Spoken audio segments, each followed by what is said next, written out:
Look, I am your father. Oh god, that's hilarious. Alright, see you soon. Okay.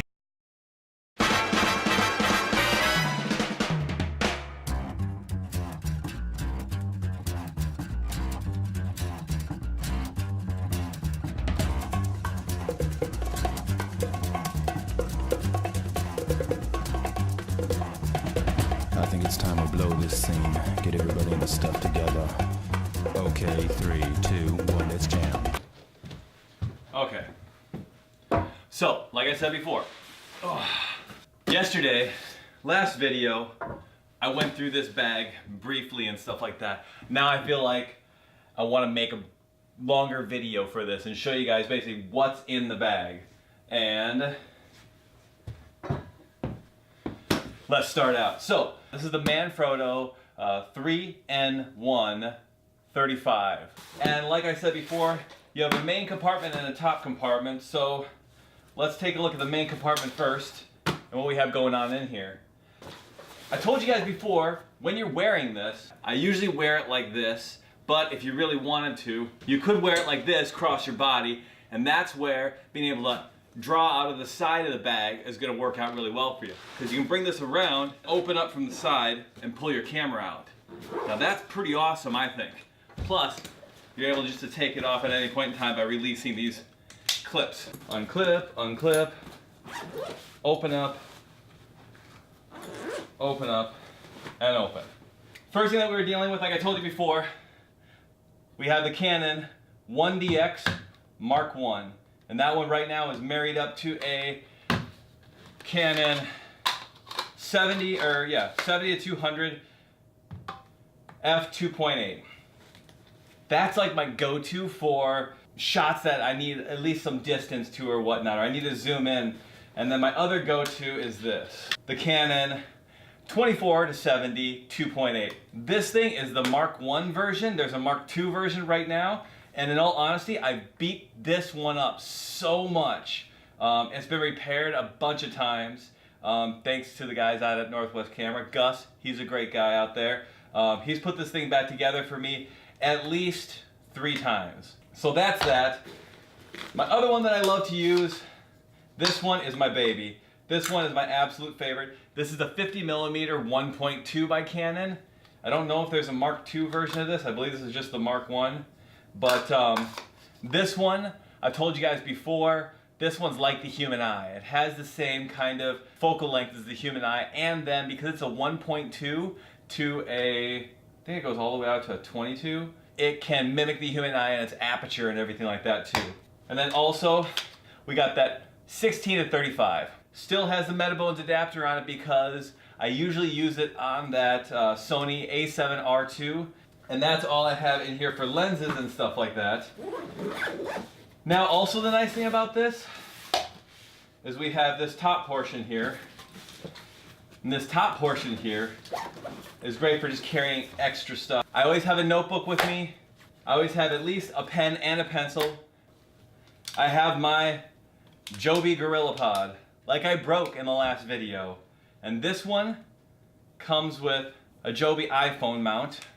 So I can attach my iPhone to that one, and I can hook it up just like that at any point in time. Usually I like to have these things together, and then the feet coming out like this, because I feel like it's more stable if it's like that. But that is that. And then my battery chargers, my batteries for my Sony, more batteries for the Sony, and this isn't all the Canon lenses I have. I still have a 100 2.8 macro. I still have the 85 1.2. I still have the 24 1.4. And then I've got an adapter for this, or a doubler, that gets me out to 400. This is something fun. I use this all the time. This is an actual egg timer. And you wind it up, and basically it just starts counting away. And what I end up doing is I put on top of this, I usually wrap this around it, and I have it sitting on there, so whenever I do my time lapses, I have a little bit of motion going on with that. There you go. So good old Campbell's Soup egg timer there. Also we have cards, extra 9-volt battery for the camera's shotgun mic, extra battery and battery charger for the Canon 1DX, and then inside here I'm able to pull. Yes, right in here we have a full-size spot for a laptop. This is my MacBook Pro 15-inch, super old. I think this one was the first generation of Retina, so I think it's like early 2012. So yeah, got that one there. And we got the charger too that I'm usually carrying also, so that's there for the laptop. And then I got my LaCie ruggedized hard drive and 3.0 USB. But yeah, so that's all the equipment that I'm able to stack into this bag, except for, oh yeah, the plug side to this charger. Oh no, another battery here. I usually carry 4 batteries, and I do have 4. One on the camera, 2 right here, and then one that's being charged right here down out of camera that you guys can't see. So I think that is everything, right? Right, let's see.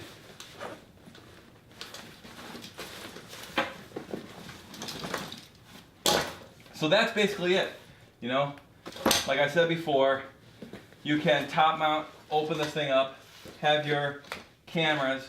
Now this is one of the rare few camera cases that can fit sideways a full professional body and like a 70-200 lens. So that always is nice. And it packs up super, super nice, super compact and stuff like that. So yeah, that's where we are right now. Now, let's just put everything back together.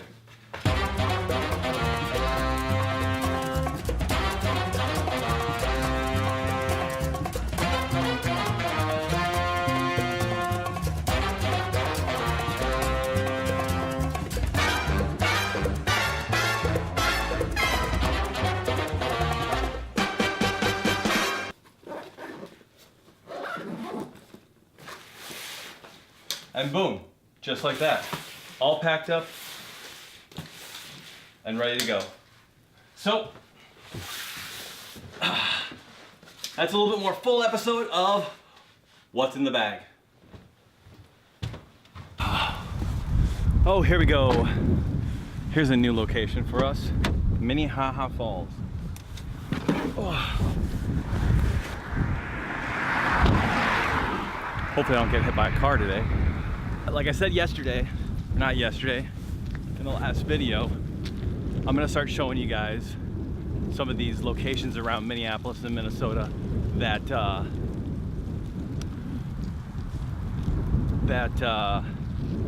popular.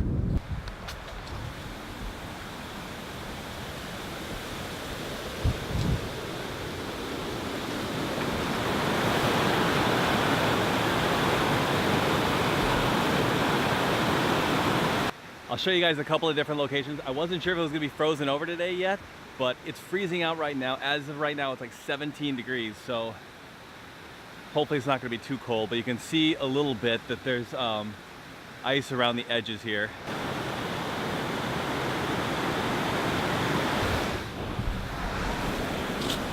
That's a bridge overview coming up across the actual Minnehaha Creek area.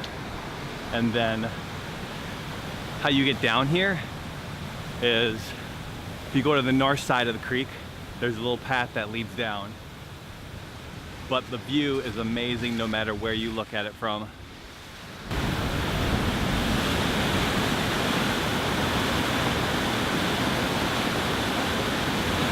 And down we go. Oh.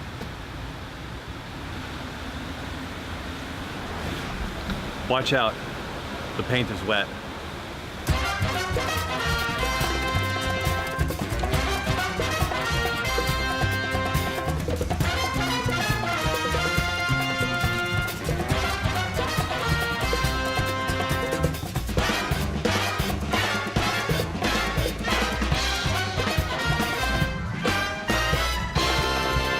Okay, so when I described before my theory of neurophotography, when you're in a relaxed state, what you want to take into consideration is that your eye is not going to be at a full 2.8.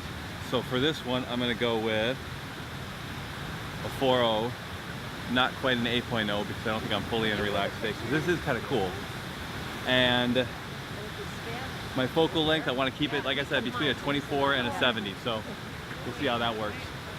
Okay, like I explained before, I use one of these, and I like to set it up like this. Wrap the legs around it. And this will be my panoramic time lapse. Of course, using my phone. I should really buy a professional one. Don't you think? I don't know, maybe.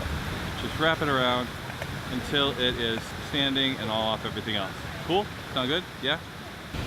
So we have this set up right here. And this is gonna be my time lapse shot on the egg timer, so it's moving. Moving ever so slowly.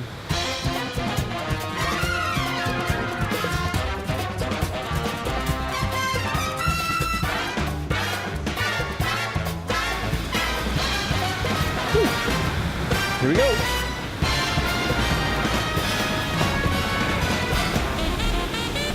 Don't do this at home.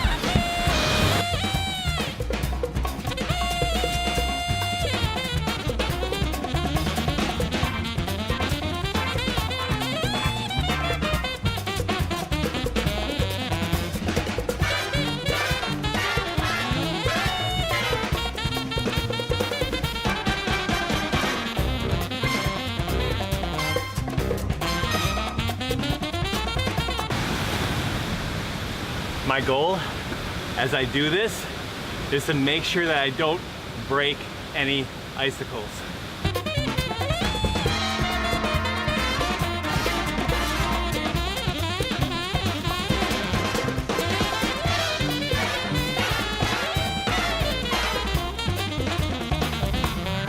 Here we go. Here we go. Here we go. And I left my camera or my phone down there recording time lapse also, so I gotta remember to pick that up.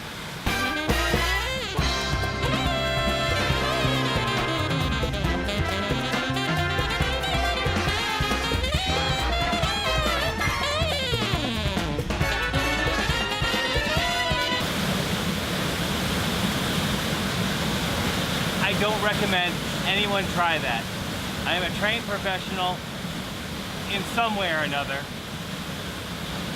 And I hope I still have a phone down there.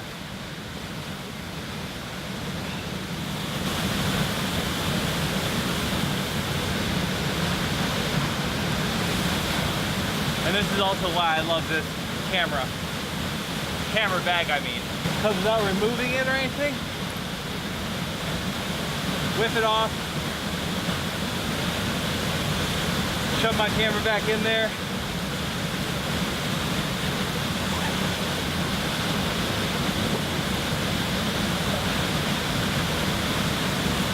whip it back on, and I'm ready to go. Let's go. Time to get going back.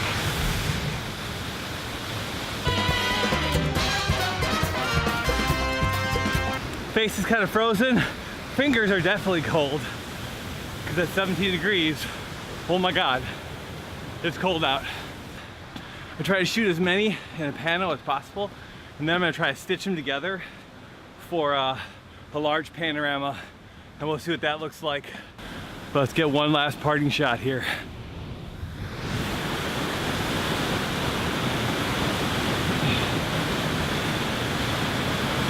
So we ran in from down there, ran in around there, behind, shot, over here, shot, then ran back out.